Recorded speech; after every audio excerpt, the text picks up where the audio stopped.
Okay, so I'll try to keep this brief because I think we're probably short on time.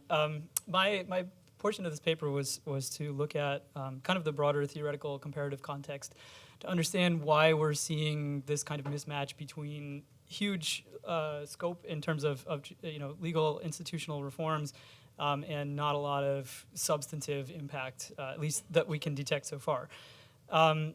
And this is still sort of in the early stages, but I'll try to lay it out as briefly as possible. If you look at the comparative literature on judicial reform, one of the issues that comes up a lot is this idea of the elite commitment of political class to the reform process, whether they, and we're using this highly technical language of reform makers versus reform fakers. And essentially the idea is that it's very difficult to publicly oppose a judicial reform process. It sort of puts a target on your head as corrupt or anti-democratic or whatever. But there are really complex forces that are kind of underlying the depth or the character of elite commitment truly to establishing strong and independent courts. And so the question becomes, what are the factors that push politicians in this direction? And one of the variables that's discussed a lot in the literature is that of political competition. And the theoretical idea is pretty simple, that when incumbents are facing the prospect of leaving office, they're incentivized to create independent, powerful courts in order to protect themselves, their own interests, after leaving office, so that the courts are not used as a political tool, a weapon against them after they leave power. But research in this area, in the context of hybrid regimes or competitive authoritarian regimes, which I think most people would classify Ukraine as for quite a while now, that this logic doesn't really apply. That incumbents are especially vulnerable in these circumstances. We have well-established patterns of politicization or instrumentalization of the courts, which make it sort of easier and less riskier for politicians to engage in this behavior. But I think maybe even more important that political actors lack confidence in the stability of the system. They have this kind of short-term political time horizon because they don't know that this type of competition is going to be around, that it's going to last, and they don't trust in their political opponents to obey the rules when they leave office.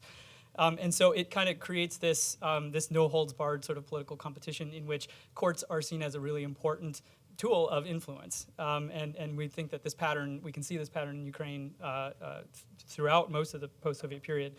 The second factor that might sort of tilt the scale towards a more committed elite, towards a democratic reforms in the judiciary, would be external influence, and particularly we're talking about pressure from the EU. And when you look at the literature, I think there are two kind of counter arguments here. One is that if we consider, I guess what I would concede is that the EU has been good at as an agenda setter in candidate states for accession to the European Union. Here we're talking largely about Central and Eastern Europe and Southern Europe. But there are, I think, important questions about the durability of elite commitment to these reforms and maybe the depth of ideological commitment to the rule of law. And if we look at cases like Hungary, maybe Poland, and others, we're starting to question whether the commitment that was made by politicians was really genuine commitment, or it was something to get those countries into the European Union, and then we see what happens. I think the other limit to this argument is about just the geographic kind of constraints. I mean, political and geographic. Essentially, what Ukraine's status is as in its relationship with the European Union. We've seen progress, formal progress recently. We've seen particularly the association agreement, and the EU is very positive in its language about Ukraine. But I think there remain a lot of underlying constraints on how far that relationship can go. Part of it actually has to do with the political stability and the war in Ukraine right now. I think there's a real kind of within the EU a domestic hesitance, I would say, to further enlarge the European Union. Even in the association agreement, there was a protest essentially among the Dutch. There was a Dutch referendum, right, that actually held up the process because they didn't want a clear, direct path to Ukrainian candidacy stemming from the association agreement.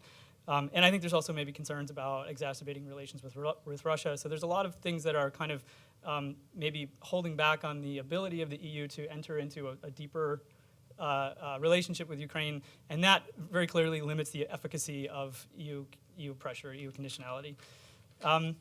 So the other major point I wanted to talk about was about an internal constituency within the judiciary.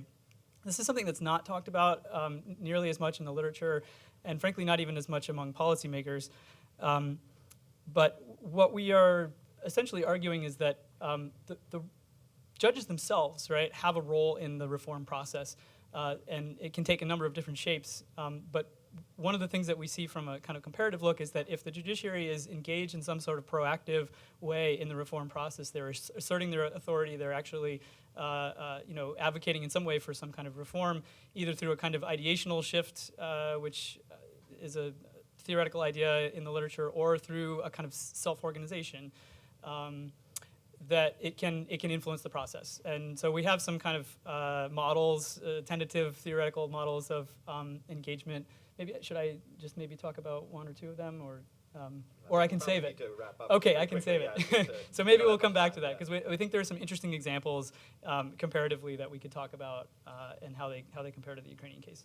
So I guess by conclusion, we would assess that there's been a really ambitious kind of scope and form in terms of the reform process, but not a whole lot of substantive impact, and that this process was ultimately marked by shallow elite commitment and a weak internal constituency, which we think has undermined the efficacy of that reform process.